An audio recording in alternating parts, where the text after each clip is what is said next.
Hey guys, welcome back to World Joe Traveled. Today is our last vlog video in Iceland, and we cannot wait to share it with you. So we opted to save the lagoons for the end of our trip, just so that way we could kind of look forward to some relaxing whenever we got back to Reykjavik.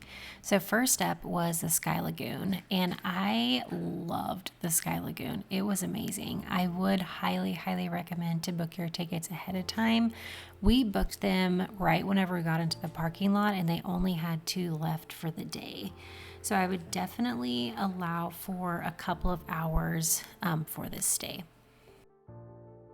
We're having a drink. Sky Lagoon. It's a great way to end a trip in Iceland.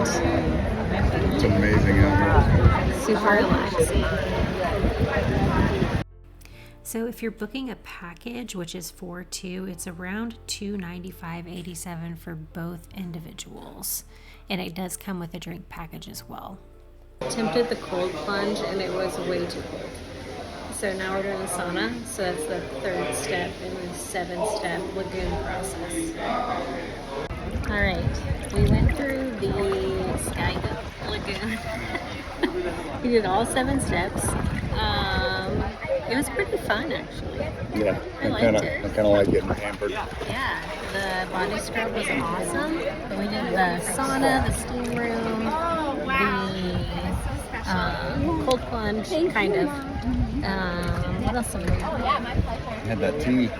Oh yeah, there was a tea, and then Herbal tea. an herbal tea shot. Made with some Icelandic berries. Yeah, Super good. and there was a cold mist. Yeah, it was a really cool experience. Highly recommend. Did you do the cold mist? Yes, barely. I was in there. Sky Lagoon was very luxurious and it felt like a true spa experience. You were treated very well. You didn't feel like just another number. So that is why I enjoyed the Sky Lagoon so much. One of the highlights of Iceland is all of the roads that they have that have rainbows on them. So there's more than just the one in Reykjavik. But to find the one in Reykjavik, you can just type it into Google Maps, Rainbow Road, and it will take you right to it. So it's not on the main street in Reykjavik that led up to the church. But we really liked it. It was fun to just walk on it and take pictures. One place you got to stop if you're going into Reykjavik is Hallgrimskirkja, and I don't know if that's a correct way to say it, but it's the big church in Reykjavik. Iconic architecture. Like, man, oh man, this place is truly, truly stunning. We absolutely loved it. Great pictures. It wasn't too busy whenever we were there, so we got to get some pretty sweet pictures of the place. The sunset was absolutely beautiful. I've seen pictures of this place with the northern lights over it. I've seen it with the snow covering it up. It is incredible. And it's very walkable too. So you can just walk to it, kind of wander around, take pictures, and it's really close to restaurants as well.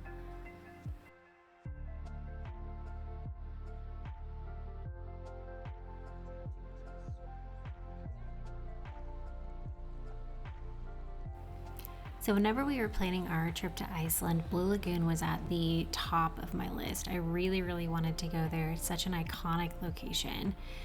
To be honest, it really did not meet my expectations. It was overcrowded. It felt like I was just a number. It didn't have that spa feel or experience. The dressing rooms were very crowded and the showers were cramped. There was just like a lot of stuff that I was honestly just kind of let down by. All that being said, if you're gonna go, I would definitely book ahead of time.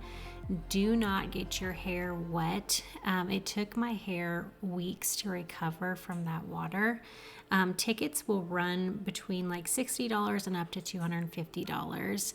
And once you get into the pool, it's obviously warm. And then there's multiple different masks that you can do as well.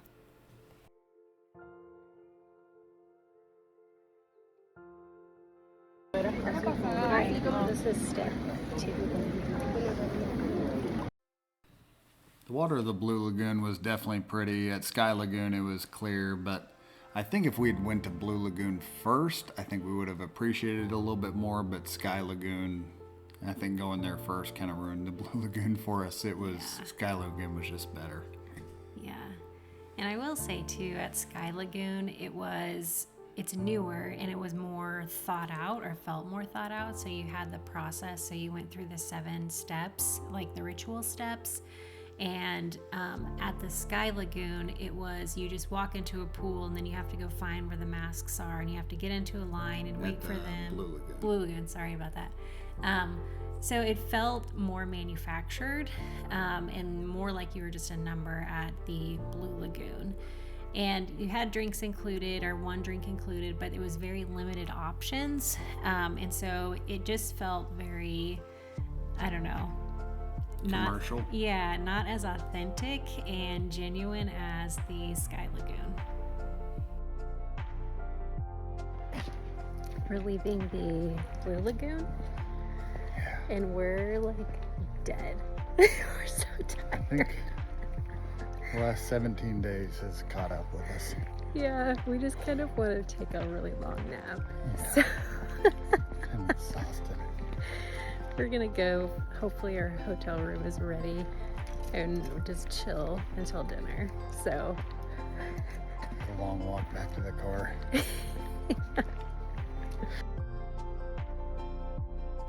So whenever we were getting ready to head out to Iceland, there was an eruption going on at the volcano down on the southwest peninsula, and we were so excited. We thought we might get lucky. We might get to get there and see lava. But on the drive out of the Blue Lagoon, I mean, obviously it wasn't still erupting while we were out there. We'd have way cooler pictures and videos, but there was just these fresh lava fields just right across the road. Yeah. And we were able to go walk on them and get some cool pictures. Yeah, the lava field was very, very close to the Blue Lagoon. There were other cars parked there, but we just got out and walked a little ways on top of the fresh lava. We weren't exactly sure if the footing was going to be very solid, so we're trying to be as safe as we could be.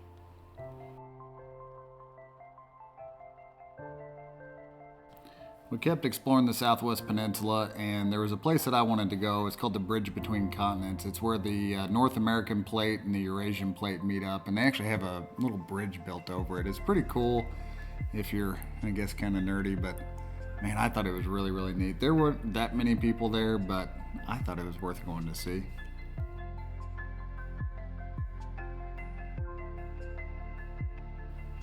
Right down the road from the Bridge of Continents, there was the Reykjanes Lighthouse, and it's worth the drive down there. We were pretty exhausted from 17 days traveling all over Europe, but this place was pretty cool. And if you keep driving past the lighthouse, you'll get to this place that I cannot pronounce, but the coastline was super, super dramatic, really rocky, really, really pretty, great views of the sunset while we were out there.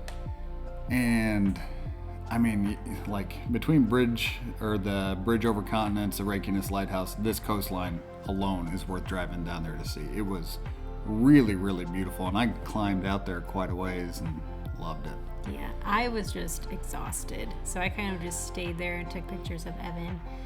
It's also where the Eurovision Song Contest was filmed, so there's that keyboard that's out there that you can kind of play around with as well. But by the time we got there, we were both just dead. Yeah. Like, we had been traveling around Europe for 17 days and we were just exhausted. But we had such a phenomenal trip. Yeah, that coastline was cool. We went right back to Reykjavik after that, crashed out in the hotel for, I think we fell asleep about 6 o'clock. Yeah.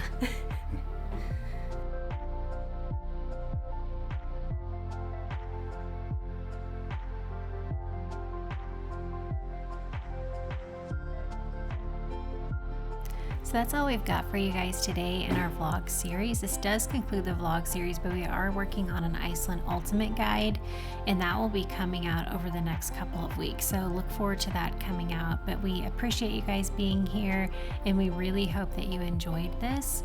But that's all that we've got for you guys today. So please like, subscribe, share, and save. And if you like what we're doing here, hit that super thanks button. It shows us financially that you guys enjoy what we're doing. Yeah, thank you, and we couldn't do this without your help, and my last little tidbit, go to Iceland. Yes, go to Iceland. It's amazing and you will not regret it. Yeah.